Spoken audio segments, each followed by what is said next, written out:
everyone. My name is Michael Allen, Michael-Allen. My title is Senior Deputy District Attorney. I just wanted to share some news with everybody today. The affidavit in the Gannon Stauch case was sealed for a reason. The reasons included to protect the integrity of the investigation, as it contained information known only to law enforcement and the persons involved in that investigation. But it was also sealed to respect Gannon's parents and relatives. It was our plan, with the court's full cooperation, to present the affidavit to them and answer their questions before they saw it online or in the media. That is a courtesy I'm sure everyone can understand. Unfortunately, Gannon's parents were deprived of that opportunity because someone allegedly decided to leak the affidavit to the public while it was still under a court seal, meaning it was protected. I understand and respect the public's right to know, and I respect the press and the important job that they do. But sometimes information has to be kept close and protected for a reason. And this case and situation might help people understand why. And I really do hope that today serves as a cautionary tale for everybody going forward. The charges in the new case are like all other charges. People are presumed innocent until proven guilty. They're merely allegations. And that proceeding will be handled by the 17th Judicial District Attorney's Office. Dave Young is a district attorney in Adams County, and I've been in contact with him prior to the summons being issued this morning. I do want to thank some law enforcement partners that worked on this investigation. First and foremost, the Sheriff's Office, El Paso County Sheriff's Office, did a fantastic job. The FBI, and then the 17th Judicial DA's Office, their investigators also helped out with serving the citation in this case.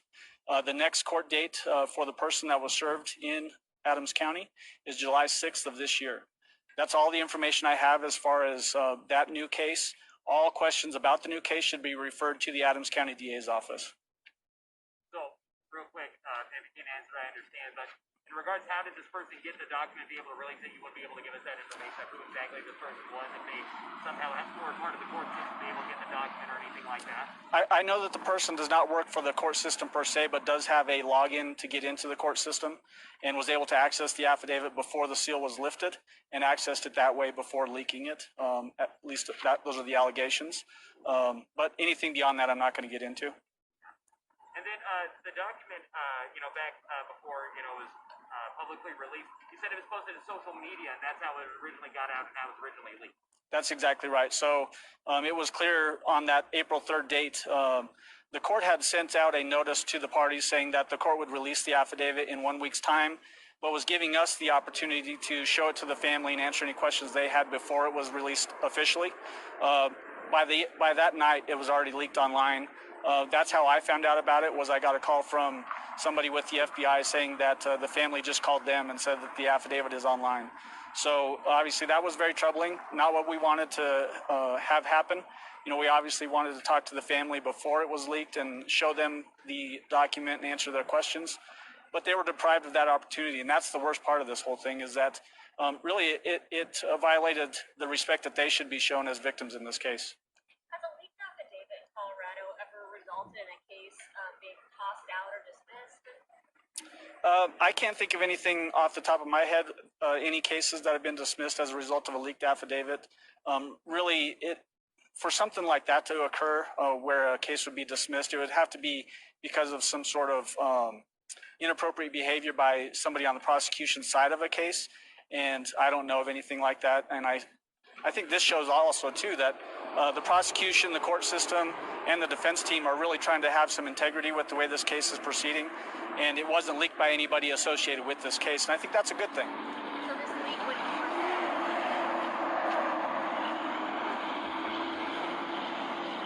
So this leak would result in Letitia Stauch's case being dismissed or anything like that? I can't predict the future, but I'd be very, very surprised if there was any sort of ramification on Letitia Stauch's case as a result of this leak. Last question for me. Is the leaked affidavit forcing this case to go to a different county, change of venue due to publicity, like that? Every big case that we get, and I'm speaking generally here, every big case that we get, it's pretty common for defense to file a motion to change a venue. I'm sure that will happen in this case, and then the court will make a decision. Obviously, we want the people of El Paso County and Teller County to be able to hear this case, the facts, and be the deciders on a jury. And so we'll fight that or oppose any motion to change venue. But that hasn't happened yet. We're not at that stage. And like you said, you wanted to be able to, in that week time frame before it's released out to the public, you want to be able to speak to, Gannon's parents about this, to tell them, kind of what's going on, and have some integrity in this case. Right. But with this being released, just a week early, do you think that this is going to have a big impact on appearances and everything moving forward? You touched a little bit about possibly the defense filing something to change of venue.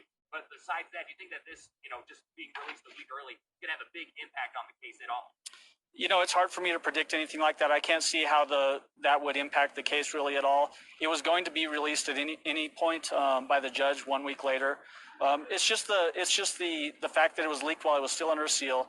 Somebody violated that order, the court order, and also deprived the parents, Landon and Al, of the right and respect that they deserve as victims in this case to really have a chance to see it before they are just confronted with it on the media or in online. So. We know that, this is a huge case. There's Facebook groups with tens of thousands of people. Right. But is something like this, an arrest affidavit, ever been kind of like leaked before in a case this large?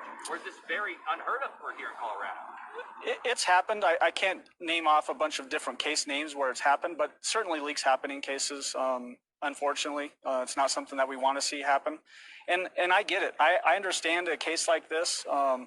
Why the public and people online would want to have access to information. Everybody wants to know what happened, and I can understand that part of it. But we also have to protect the integrity of the case. That's my biggest concern. And then last question for me is just what we were talking about before. For Letitia Stauch, when is her next court appearance going to be, and when is that going to start picking back up? Yeah, so Letitia Stauch's case is proceeding despite the slowdown with COVID-19. We have a preliminary hearing and a proof evident presumption great, which means it's really just a bond hearing. We're set for June 5th and June 8th. So coming up fairly soon, about a month away from today, actually, we'll be starting. So we're proceeding and getting prepared for that hearing. And that'll be the first opportunity for us to present evidence to the judge to show that we've got enough evidence to go toward trial.